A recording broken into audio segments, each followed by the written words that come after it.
એક વૃદ્ધ ગીધે કહ્યું કે વૃદ્ધાવસ્થામાં પોતાના સંતાનો મા બાપને કેમ છોડી દે છે।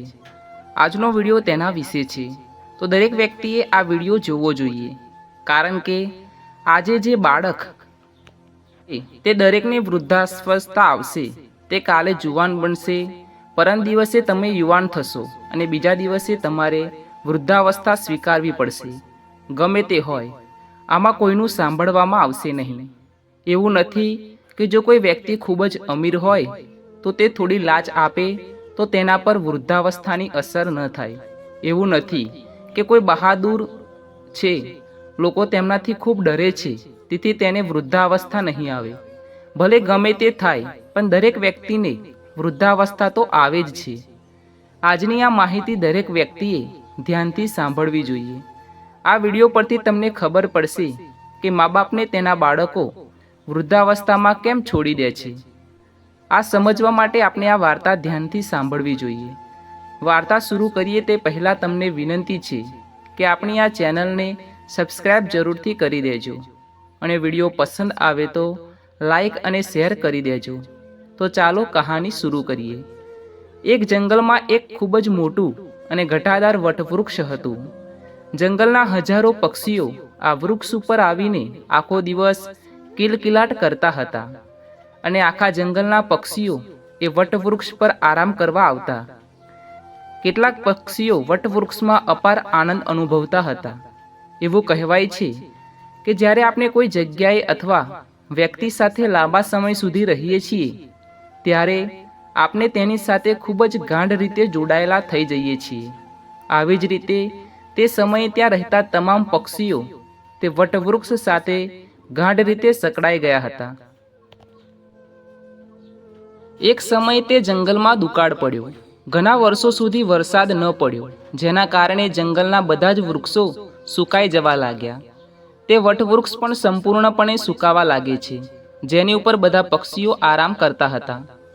તે વટવૃક્ષના પાન તૂટીને નીચે પડવા લાગ્યા, ત્યારે તે વૃક્ષ ઉપર રહેતા તમામ પક્ષીઓ તે ઝાડ છોડીને બીજી જગ્યાએ ગયા।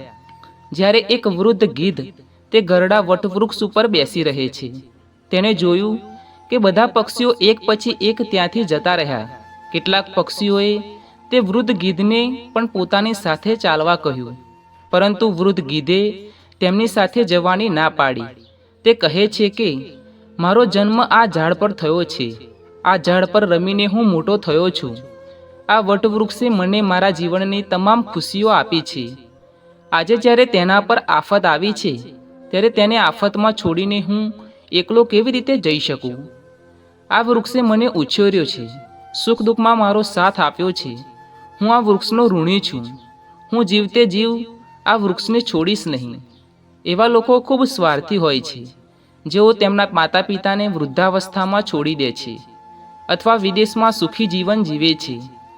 આપણે આપણા વડીલોને ભૂલી જઈએ છીએ। આવા સંતાનોને શરમ આવવી જોઈએ કે જેઓ પોતાના પિતાને ઘડપણમાં સાથ ન આપે। જ્યારે બાળકનો જન્મ થાય છે, ત્યારે માતા પિતાએ તમારી સંભાળ લીધી। જ્યારે તમે બીમાર પડ્યા, ત્યારે પણ તેઓ તમને એકલા છોડીને ક્યાંય જતા નથી। જ્યારે તમે કોઈની સાથે ઝઘડો કર્યો હોય કે મુશ્કેલીમાં હતા, ત્યારે શું તમારા માતા પિતાએ તમને એકલા છોડી દીધા હતા?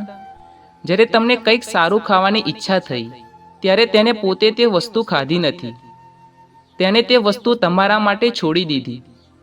આજે જ્યારે તેઓ ઘરડા થયા, ત્યારે તમે તેમની સાથે ઝઘડો કરવા લાગ્યા। તમને તમારા માટે ઘણું બધું સહન કર્યું છે।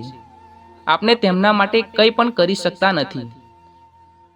તે વૃદ્ધ ગીધે મૃત્યુ સુધી વૃક્ષને સાથ આપવાની પ્રતિજ્ઞા લીધી હતી।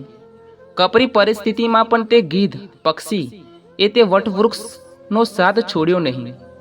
તે ગીધ જંગલમાં થોડું ફરતો અને ભોજન ભેગું કરતો અને સાંજે એ જ સૂકા ઝાડ પર આવીને બેસી જતો। આ રીતે પક્ષી તેને છોડીને બીજી જગ્યાએ જાય તે પહેલાં ઘણા દિવસો વીતી ગયા। તેઓએ વિચાર્યું કે ગીધ કાકા હજુ પણ એ જ સૂકા વૃક્ષ પર શા માટે બેસે છે? આપણે બધા સાથે મળીને તેમની પાસે જઈએ અને તેમને સમજાવી આપણી પાસે બોલાવી લાવીએ। આ વિચારીને કેટલાક પક્ષીઓ વૃદ્ધ ગીધ પાસે ગયા અને તેમને તેમની સાથે આવવા વિનંતી કરી। ગીધે કહ્યું, ભાઈઓ, તેઓ મારા માતા પિતા જેવા છે. મારા માતા પિતા મને આ વટવૃક્ષ ઉપર છોડી ગયા હતા. તેમના ગયા પછી હું આ ઝાડ પર રમીને મોટો થયો છું. આ વૃક્ષમાંથી મને જીવનની તમામ ખુશીઓ મળી છે. બાળપણથી ટોચ સુધીની સફર, આ મુશ્કેલ સમયમાં હું તેને કેવી રીતે છોડીશ? મારી સૌથી મોટી ફરજ છે કે મારા લોકો મુશ્કેલીમાં હોય ત્યારે હું તેમનો સાથ ન છોડું. જે લોકો પોતાના મા બાપને મુશ્કેલીમાં કે વૃદ્ધાવસ્થામાં છોડી દે છે તેવા સંતાનોને મોટું પાપ લાગે છે. જો કોઈ પોતાના માતા પિતાને આ રીતે છોડી દે તો તે જગન્નાથ અને રાધિકાજી માટે બોજ બની જાય છે. તેવા બાળકોને ક્યારેય મનુષ્ય તરીકે જોવામાં આવશે નહીં. આગળ ગીધ કહે છે, હું મારા મૃત્યુ સુધી આ ઝાડ પર જ રહીશ, તમે લોકો જાઓ. આ સાંભળીને બધા પક્ષીઓ નિરાશ થઈ જાય છે. પક્ષીઓ કહેવા લાગ્યા, તેના ભાઈની સાથે તેની બુદ્ધિ પણ મંદ પડી ગઈ છે, એટલે જ તેને અમારું સમજાવતું ગમતું નથી. આ વખતે તમામ પક્ષીઓ તેમના ઘરે પરત ફર્યા ન હતા. તે સીધા ઇન્દ્ર પાસે ગયા અને તેમના ભગવાન સમક્ષ સમગ્ર પ્રસંગની વાત કરી. છેલ્લા ઘણા સમયથી પાણી આવતું નથી. આખું જંગલ પાણી, સૂર્ય, વૃક્ષો અને છોડથી વંચિત રહ્યું છે.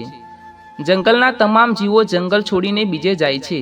પરંતુ દુઃખની વાત એ છે કે અમે જ્યાં રહેતા હતા તે જ વડના ઝાડ પર એક વૃદ્ધ ગીધ પણ છે.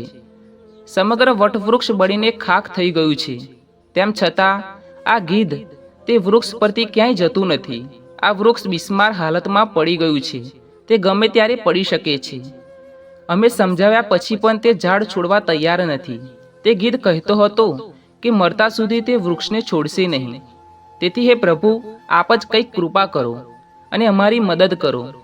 તેમની વિનંતી ભગવાન સ્વીકારે છે અને પક્ષીઓ સાથે ગયા. ઇન્દ્રદેવ તે ગીધ પક્ષીને સમજાવવા લાગ્યા કે દેવરાજ ઇન્દ્ર તને સમજાવવા આવ્યા છે. આ વૃક્ષ અત્યંત જર્જરિત હાલતમાં પહોંચી ગયું છે.